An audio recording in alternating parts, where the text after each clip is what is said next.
Hello friends, ಎಲ್ಲರಿಗೂ ನಮಸ್ಕಾರ. Welcome to my channel.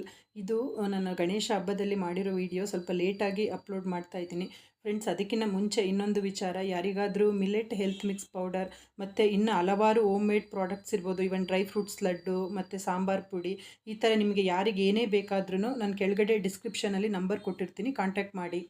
ಇದು ನನ್ನ ಹಬ್ಬದಲ್ಲಿ, ಗಣೇಶ ಹಬ್ಬದಲ್ಲಿ ಸಿಹಿ ಕಡುಬು ಮತ್ತು ಖಾರ ಕಡುಬು ಎರಡೂ ಮಾಡಿದೆ. ಆದರೆ ಸಿಹಿ ಕಡುಬು ನಾನೇನು ಅಂದ್ಕೊಂಡಿದ್ದೆ ಆ ಥರ ಬರಲಿಲ್ಲ. ಜಸ್ಟ್ ನಿಮಗೆ ಒಂದು ಸರಿ ನಾನು ತೋರಿಸ್ತೀನಿ. ಇವಾಗ ನೋಡಿ, ನಾನು ಒಂದು 2 ಲೋಟದಷ್ಟು ನಾನು ನೀರು ಸೇರಿಸ್ಕೊಂಡಿದ್ದೆ. ಈಗ ನಾನು ಏನು ಕಪ್ಪಲ್ಲಿ ಹಾಕ್ಕೊಂಡಿದ್ದೀನಲ್ಲ ಅದೇ ಕಪ್ಪಲ್ಲಿ 2 ಲೋಟ ನೀರು ಸೇರಿಸ್ಕೊಂಡು ಮತ್ತು 2 ಲೋಟದಷ್ಟು ಅಕ್ಕಿ ಹಿಟ್ಟನ್ನು ಸೇರಿಸ್ಕೊಂಡಿದ್ದೀನಿ. ಬೇಕಂದರೆ ಒಂಚೂರು ಉಪ್ಪು ಸೇರಿಸ್ಕೋಬೋದು, ಆಪ್ಷನಲ್ ಅದು. ಸ್ವಲ್ಪನೇ ಸೇರಿಸ್ಕೊಂಡು ಚೆನ್ನಾಗಿ ನೀರು ಕುದಿಬೇಕು. ಕುದ್ದ ಮೇಲೆ ಅಕ್ಕಿ ಹಿಟ್ಟನ್ನು ಹಾಕಿ ಮತ್ತೆ 1 ನಿಮಿಷ ಚೆನ್ನಾಗಿ ಅದನ್ನು ಬೇಯಿಸ್ಕೋಬೇಕು. ಮತ್ತು ಯಾವಾಗಲೂ ಆಲ್ಮೋಸ್ಟ್ ಚೆನ್ನಾಗಿ ಬರುತ್ತೆ. ಈ ಸರಿ ಸ್ವಲ್ಪ ನಾನು ಅಂದ್ಕೊಂಡಂಗೆ ಬರಲಿಲ್ಲ. ಅದು ಪಕ್ಕದಲ್ಲಿ ಮಗ ನಿಂತ್ಕೊಂಡು ತುಂಬಾ ಅಂದರೆ ನಾನು ಮಾಡ್ತೀನಿ ಅಂದ. ಸೊ ಹಾಗಾಗಿ ನಾವು ಅರ್ಜೆಂಟ್ ಮಾಡಿದ್ರೆ ಅದು ಹೇಗೆ ಬರುತ್ತೆ ಅಂದ್ಬಿಟ್ಟು ನಾನು ನಿಮಗೆ ಒಂದು ಎಕ್ಸಾಂಪಲ್ ಹೇಳ್ತಾ ಇದ್ದೀನಿ. ಸೊ ನೋಡಿ, ಇವಾಗ ಒಂದು 2 ನಿಮಿಷ ಆಯಿತು. ಆದಮೇಲೆ ಚೆನ್ನಾಗಿ ಇದನ್ನು ಇನ್ನೊಂದು ಒಂದು ಪಾತ್ರೆಯಲ್ಲಿ ಹಾಕ್ಕೊಂಡು ಚೆನ್ನಾಗಿ ಇದನ್ನು ನಾದ್ಕೋಬೇಕಾಗುತ್ತೆ. ಇಲ್ಲಾಂದರೆ ನೋಡಿ ಈ ಥರ, ಈಗ ನಾನೇನು ಮಾಡಿದೆ, ಸ್ವಲ್ಪ ಅರ್ಜೆಂಟಲ್ಲಿ ಮಾಡಿರೋದ್ರಿಂದ ಸ್ವಲ್ಪ ಸೈಡಲ್ಲೆಲ್ಲ ಬಿಟ್ಕೊಂಡಿದೆ. ಅದೆಲ್ಲ ಬಿರುಕು ಬಿಟ್ಟಂಗೆ ಆಗ್ಬಿಟ್ಟಿದೆ. ಈಗ ನೋಡಿ, 2 ಆರ್ಗ್ಯಾನಿಕ್ ಬೆಲ್ಲ ಚಿಕ್ಕದು ನಾನು ಸೇರಿಸ್ಕೊಂಡಿದ್ದೀನಿ. ಒಂದು ಕಪ್ ಅಳತೆ ಅಷ್ಟು, ಒಂದು ಅರ್ಧ ಕಪ್ಪಷ್ಟು ಬೆಲ್ಲ, 1 ಕಪ್ಪಷ್ಟು ಫ್ರೆಶ್ ಆಗಿರೋದು ತೆಂಗಿನಕಾಯಿ ತುರಿ, ಮತ್ತು ಏಲಕ್ಕಿ ಮತ್ತು ಜಾಕಾಯಿ. ಸ್ವಲ್ಪ ಸ್ವೀಟ್ಸ್ಗೆ ಜಾಕಾಯಿ ಹಾಕಿದ್ರೆ ತುಂಬಾ ಚೆನ್ನಾಗಿರುತ್ತೆ. ಸ್ವಲ್ಪನೇ 1-2 ಸ್ಪೂನಷ್ಟು ಒಣ ಕೊಬ್ಬರಿ ಹಾಕಿ ನಾನು, ಅದು ಇಲ್ಲಾಂದರೆ ಸವಿಯಲ್ಲ ಅಲ್ವಾ ಇದು ಏಲಕ್ಕಿ ಎಲ್ಲ, ಅದಕ್ಕೆ. ಮತ್ತು ಇದು ಟೇಸ್ಟ್ಗೆ ಒಂದು ಅರ್ಧ ಕಪ್ಪಷ್ಟು ನಾನು ಕಡಲೆಬೀಜ, ಅದು ಹುರಿದು ಇಟ್ಕೊಂಡಿರೋದು ಕಡಲೆಬೀಜ, ಒಂದು 2 ಸ್ಪೂನಷ್ಟು ಎಳ್ಳನ್ನು ಅಷ್ಟೇ ಸ್ವಲ್ಪ ಫ್ರೈ ಮಾಡಿ ಇಟ್ಕೊಂಡಿರೋದನ್ನು ಸೇರಿಸ್ಕೊಂಡಿದ್ದೀನಿ. ಇದನ್ನು ಸ್ವಲ್ಪ ಬೆಲ್ಲ ಎಲ್ಲ ಮಿಕ್ಸ್ ಆಗಬೇಕು. ಬೆಲ್ಲ ಮತ್ತು ತೆಂಗಿನಕಾಯಿ ಎಲ್ಲ ಚೆನ್ನಾಗಿ ಮಿಕ್ಸ್ ಆದರೆ ಹೊಂದ್ಕೊಳ್ಳೋ ಥರ ಕಲಸಿ ಇಟ್ಕೊಂಡಿದ್ದೀನಿ. ಅಷ್ಟರಲ್ಲಿ ನೋಡಿ, ಇದು ಸ್ವಲ್ಪ ತಣ್ಣಗಾಗಿರೋದನ್ನು ಇನ್ನೊಂದು ಪಾತ್ರೆಯಲ್ಲಿ ಹಾಕ್ಕೊಂಡು ಇದನ್ನು ಚೆನ್ನಾಗಿ ಸ್ವಲ್ಪ ನಾದ್ಕೋಬೇಕು. ಕೈಯಲ್ಲಿ ಸ್ವಲ್ಪ ಬೇಕಾದರೆ ಎಣ್ಣೆ ಎದ್ಕೊಂಡು ನಾದ್ಕೊಂಡ್ರೆ ಒಂದು ಹದದಲ್ಲಿ ಚೆನ್ನಾಗಿ ಬರುತ್ತೆ. ಇಲ್ಲಿ ತನಕ ಎಲ್ಲ ಚೆನ್ನಾಗಿ ಮಾಡಿಕೊಂಡೆ. ಇದಾದಮೇಲೆ ಬಂದು ಸ್ವಲ್ಪ ತುಂಬಾ ಡಿಸ್ಟರ್ಬ್ ಮಾಡ್ತಾಯಿದ್ದೆ, ನಾನು ಮಾಡ್ತೀನಿ ಅಂತ. ಹಾಗಾಗಿ ತುಂಬ ಬೇಗ ಮಾಡಬೇಕು ಅಂತ ಮಾಡೋಕ್ಕೆ ಹೋದೆ. ಈಗ ಮೀಡಿಯಮ್ ಸೈಜದು ಉಂಡೆಗಳನ್ನು ಮಾಡ್ಕೋಬೇಕು ನಾವು ಕಡುಬು ಮಾಡಲಿಕ್ಕೆ. ನಾನು ಕೈಯಲ್ಲೇ ಲಟ್ಟಿಸ್ಕೊತಾ ಇದ್ದೀನಿ, ಈಸಿಯಾಗಿ ಆಗುತ್ತೆ ಅಂತ ಹೇಳಿಬಿಟ್ಟು. ಹೋಳಿಗೆ ಶೀಟ್ ಬರುತ್ತಲ್ವ, ಒಬ್ಬಟ್ಟು ಶೀಟ್ ಇರುತ್ತೆ, ಅದರಲ್ಲಿ ಸ್ವಲ್ಪ ಲಟ್ಟಿಸ್ಕೊಂಡು ನೋಡಿ, ಸೈಡಲ್ಲಿ ಬಿಡ್ತಾ ಇದೆಯಲ್ವ, ಒಂಚೂರು ಇದು ಅದ ಸರಿ ಬರಲಿಲ್ಲ. ಹಾಗಾಗಿ ಸೈಡಲ್ಲಿ ಬಿಟ್ಕೊಂಡಂಗೆ ಆಗ್ತಾಯಿದೆ. ನಾನು ಏನು ರೆಡಿ ಮಾಡಿಟ್ಟಿದ್ದೀನಲ್ವ ಆ ಕಣಕ ಎಲ್ಲ, ಬೆಲ್ಲ ಮತ್ತು ತೆಂಗಿನಕಾಯಿ ತುರಿ, ಅದನ್ನು ಮಧ್ಯದಲ್ಲಿ ಹಾಕ್ಕೊಂಡು ಎಲ್ಲ ಸೈಡಲ್ಲಿ ಎಡ್ಜೆಲ್ಲ ಚೆನ್ನಾಗಿ ಅದು ಅಂಟ್ಕೋಬೇಕು, ಬಿಡಬಾರ್ದು. ಆಗ ಆ ಥರ ಇದೇ ಥರ ಎಲ್ಲನೂ ನಾನು ಮಾಡಿಕೊಂಡು ಇಟ್ಕೊಂಡಿದ್ದೀನಿ. ನೋಡಿ, ಇಲ್ಲಿ ನಾನು ಮಾಡಲಿಕ್ಕೆ ಬಿಡಲಿಲ್ಲ, ನಾನು ಮಾಡ್ತೀನಿ ಅಂತ ಬಂದ.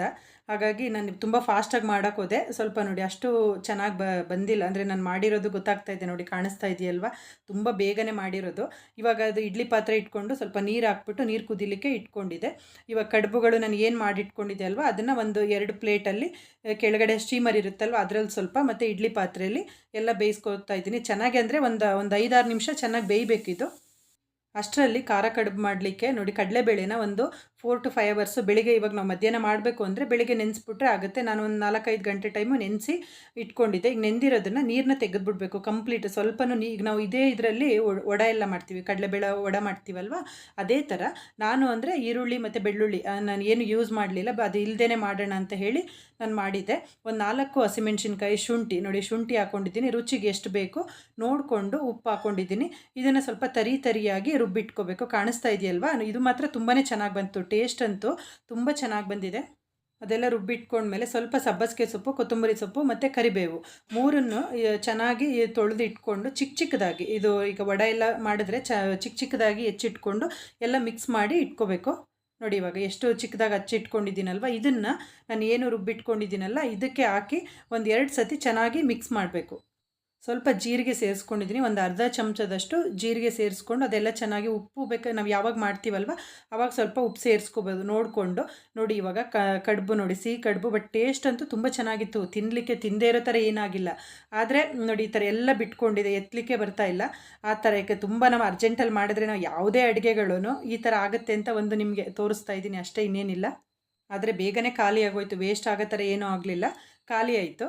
ನೋಡಿ ಇವಾಗ ಇದಾಯಿತು. ಇದರಲ್ಲಿ ಇವಾಗ ಇದೆಲ್ಲ ಒಂದು ಸತಿ ಖಾರ ಕಡುಬುಗೂ ಮಿಕ್ಸ್ ಮಾಡಿ ಇಟ್ಕೊಂಡು, ಇದರಲ್ಲಿ ನಾನು ಸ್ವಲ್ಪ ಇದನ್ನು ಒಂಚೂರು ಡಿಫ್ರೆಂಟಾಗಿ ಮಾಡೋಣ ಅಂತ ಹೇಳಿ ಅರಿಶಿಣದ್ದು ಎಲೆ ಬರುತ್ತಲ್ವ, ಸೊ ಅದು ನನಗೆ ಸ್ವಲ್ಪ ಎಲೆ ಚಿಕ್ಕ ಚಿಕ್ಕದು, ಇದು ನಿಮಗೆ ಈಗ ಆಚೆ ಕಡೆ ಎಲ್ಲ ಸಿಗುತ್ತಲ್ವ ಅಂಗಡಿಯಲ್ಲಿ, ಒಂಚೂರು ತಂದರೆ ದೊಡ್ಡದಾಗಿರಬೇಕು ಎಲೆ, ತಂದು ತುಂಬ ಚೆನ್ನಾಗಿ ಬರುತ್ತೆ. ನೋಡಿ ನಂದು ಪುಟ್ಟದು ಎಲೆ, ಹಾಗಾಗಿ ಸ್ವಲ್ಪ ಸ್ವಲ್ಪನೇ ಹಾಕ್ತಾಯಿದ್ದೀನಿ. ಈಗ ಎಲೆ ದೊಡ್ಡದಿದ್ದರೆ ಸ್ವಲ್ಪ ಇನ್ನೂ ಜಾಸ್ತಿ ಹಿಡಿಸ್ತಾ ಇತ್ತು ನಿಮಗೆ ಆ ಕಡುಬು ಮಾಡಲಿಕ್ಕೆ ಚೆನ್ನಾಗಿ ಬರೋದು. ನಾನು ಪುಟ್ಟದಲ್ವ, ಸೊ ಅಷ್ಟರಲ್ಲೇ ಮಾಡ್ತಾಯಿದ್ದೀನಿ. ನೋಡಿ ಈ ಥರ ಮಧ್ಯದಲ್ಲಿ ಹಾಕ್ಕೊಂಡು ಇದನ್ನು ಸೈಡಲ್ಲಿ ಬೇಕಾದ್ರೆ ಎಡ್ಜು, ಆ ಕಡೆ ಸೈಡು ಮತ್ತು ಈ ಕಡೆ ಸೈಡು ಎಡ್ಜನ್ನು ಕಟ್ ಮಾಡ್ಕೋಬೋದು. ಇದೇ ಥರ ಶೇಪ್ ಬರಬೇಕು ಅಂತ ಏನಿಲ್ಲ, ನಿಮ್ಗೆ ಹೇಗೆ ಅನಿಸುತ್ತೆ ನೋಡಿ. ಇವಾಗ ನಾನು ಈ ಥರ ಯಾವ ಶೇಪ್ ಅನಿಸುತ್ತೆ ನಿಮಗೆ, ಆ ಎಲೆ ಯಾವ ಥರ ಇರುತ್ತೆ ನೋಡಿಕೊಂಡು ನೀವು ಇವಾಗ ಉಂಡೆ ಥರ, ಇವಾಗ ನಾವು ತಟ್ತೀವಲ್ವ ವಡೆ ಎಲ್ಲ ತಟ್ತೀವಿ ನೋಡಿ, ಆ ಥರನೂ ತಟ್ಟಿ ಫೋಲ್ಡ್ ಮಾಡಿ ಇಡ್ಬೋದು. ನಾನು ಈ ಥರ ಎಲೆ ಚಿಕ್ಕದಿರೋದ್ರಿಂದ ನೋಡಿ, ನಾನು ಅದು ಏನು ಯಾವ ಥರ 2-3 ಥರ ನಾನು ಹಾಕಿದ್ದೀನಿ, ಒಂದೊಂದು ಥರ ಶೇಪ್ ಬಂದಿದೆ. ಇವಾಗ ಇದನ್ನು ಒಂದು 10 ನಿಮಿಷ ಆದರೂ ಚೆನ್ನಾಗಿ ಬೇಯಿಸಬೇಕು. ಸ್ವಲ್ಪ ಇದು ಲೇಟಾಗಿ ಬೆಂದ್ರೇ ನಮಗೆ ಚೆನ್ನಾಗಿರೋದು, ಆ ಫ್ಲೇವರು, ಆ ಎಲೆದು ನಮಗೆ ಫ್ಲೇವರ್ ಎಲ್ಲ ಬಿಡಬೇಕು, ಅಲ್ಲಿ ತನಕ ಇದನ್ನು ಬೇಯಿಸ್ಕೋಬೇಕು. ಇವನ್ ಹಬ್ಬಕ್ಕೆ ಅಂತ ಏನಿಲ್ಲ, ನಾವು ಬೇರೆ ಟೈಮಲ್ಲೂ ಇದನ್ನು ಮಾಡ್ಕೋಬೋದು. ಇವಾಗ ತಿಂಡಿಗೆ ಅಥವಾ ಸ್ನ್ಯಾಕ್ಸ್ ಟೈಮಿಗೆ ತುಂಬಾ ಚೆನ್ನಾಗಿರುತ್ತೆ. ನೋಡಿ ಇದು ಚೆನ್ನಾಗಿ ಬೆಂದ ಮೇಲೆ ಒಂದು 10 ನಿಮಿಷ ಆದಮೇಲೆ ತೆಗಿತಾ ಇದ್ದೀನಿ. ಇನ್ನೂ ಬಿಸಿ ಇದೆ, ಬಿಸಿಲಂತೂ ತಿನ್ನಲಿಕ್ಕೆ ಇದಕ್ಕೆ ಸ್ವಲ್ಪ ಟೊಮೆಟೊ ಚಟ್ನಿ ಅಥವಾ ಕಾಯಿ ಚಟ್ನಿ ಇದ್ದರೆ ತುಂಬಾ ಚೆನ್ನಾಗಿರುತ್ತೆ. ಇದು ಬೇಕಾದರೆ ನೀವು ಟ್ರೈ ಮಾಡಿ, ಟೇಸ್ಟ್ ಅಂತೂ ಅದ್ಭುತವಾಗಿರುತ್ತೆ. ಫ್ರೆಂಡ್ಸ್, ಈ ವಿಡಿಯೋ ನಿಮ್ಮೆಲ್ಲರಿಗೂ ಇಷ್ಟ ಆಗಿದೆ ಅಂತ ಭಾವಿಸ್ತಾ, ಇಷ್ಟ ಆಗಿದ್ದರೆ ಲೈಕ್ ಮಾಡಿ. ಯಾರಾದರೂ ನನ್ನ ಚಾನಲ್ ಹೊಸ್ದಾಗಿ ನೋಡ್ತಾ ಇದ್ದರೆ ಸಬ್ಸ್ಕ್ರೈಬ್ ಮಾಡ್ಕೊಳ್ಳಿ. ಪಕ್ಕದಲ್ಲೇ ಇರೋ ಒಂದು ಬೆಲ್ ಐಕಾನ್ ಒತ್ತಿದ್ರೆ ನಾನು ಯಾವುದೇ ವಿಡಿಯೋ ಹಾಕಿದ್ರೂ ನಿಮಗೆ ನೋಟಿಫಿಕೇಷನ್ ಬರುತ್ತೆ. ಎಲ್ಲರಿಗೂ ನನ್ನ ತುಂಬ ಹೃದಯದ ಧನ್ಯವಾದಗಳು. Thank you so much.